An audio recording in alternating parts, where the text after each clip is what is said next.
አብርሃምና ሄርሜላ ሊጋቡ እንደሆነ ወይንም ደግሞ ያለውን ነገር እውነቱን ወረቀቱን ፈታ ስታየው አብርሃም ልጅ ሄርሜላ የወለደቻት የአብርሃም ልጅ እንደሆነች የተደበቀው ሚስጥር ሲወጣ ነፂ ራሷን ስታ መንገድ ላይ ወደቀች። አብርሃምም ያልጠበቀው ነገር ነበር ያጋጠመው።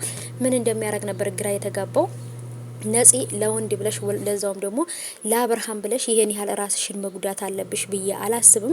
ሰላም ውድ የተከበራችሁ የቻናሌ ተከታታዮች እንዴት ናችሁ?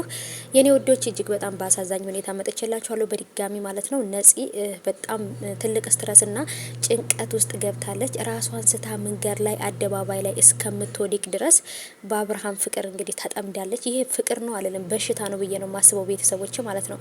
አሁን ላይ እየተፈጠረ ያለው ነገር በሷ ህይወት ላይ በጣም ከባድ ስትረስ ጭንቀት ውስጥ ገብታለች። ሁሉም ያልጠበቁት ነገር ነበር የተፈጠረው።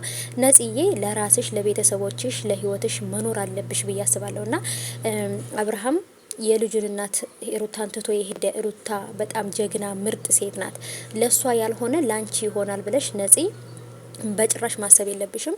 ለቤተሰቦች ስትይ ለራስሽ ስትይ ራስሽን መጠበቅ አለብሽ። እንደዚህ በወደቀ ሰዓት የሆነ ነገር ቢመታት እዛው ነበር የምትቀረውና ጓደኛዋም በቃ የምታረገው የምትይዘው ነገር ነበር ግራ የገባት ማለት ነውና ነፂ እንግዲህ እነዚህ ጋር ሄርሜላን ሩታን ትቶ እንደገና አንቺ ጋር ይመጣል ማለት ቀላል ነገር አይደለም። አብርሃም በእርግጥ 3-4 ሴቶችን ቢይዝ አይከፋውም እሱ ምክንያቱም ሴታውል ስለሆነ ማለት ነው። ግን አንቺ ለዚህ ሴታውል ለሆነ ለማይረባ ወንድ ብለሽ ራስሽን ችግር ውስጥ መክተት የለብሽም። ለነፂ የእውነት ሼር አድርጉላት ይሄን ቪዲዮ ማለት ነው። ለምን ከማንም በላይ የሷ ህይወት ይቀድማል። የሷ ህይወት ውድ ነው፣ በገንዘብ የማይገዛው ህይወቷ ነው።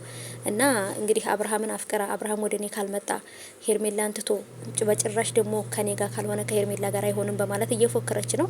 በጭንቀቷ ብዛት የተነሳ እንግዲህ መንገድ ላይ ያን ወረቀት ከፍታ ስታየው ያልጠበቀችው ነገር ስለነበረ በጣም ነው ደንግጣ እንግዲህ ራሷን የሳተችው።